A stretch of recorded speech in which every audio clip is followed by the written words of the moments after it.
Morning ৰাতিপুৱাই ওলালোঁ ডিউটিৰ কাৰণে ঘৰৰ পৰা ওলাই আহি স্কুটি ষ্টাৰ্ট দিলোঁ।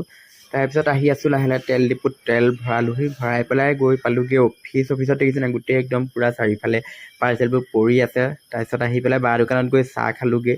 চাহ খোৱাৰ পাছত আহি পেলাই ধুনীয়াকৈ আকৌ অফিচত বস্তুবিলাক চব ছেটিংছ কৰি ল'লোঁ। ছেটিংছ কৰি লৈ লাহে লাহে আকৌ ভাত খাবলৈ গ'লোঁ বাৰ দোকানত।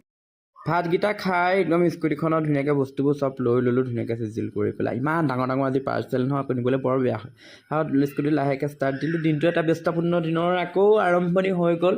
এতিয়া যাম আৰু চবৰে ঘৰতে পাৰ্চেলবিলাক দি থৈ আহিম, যাৰ যাৰ ঘৰত পাৰ্চেল আছে। তাৰপাছত আকৌ আহি অফিচ পাবহি লাগিব।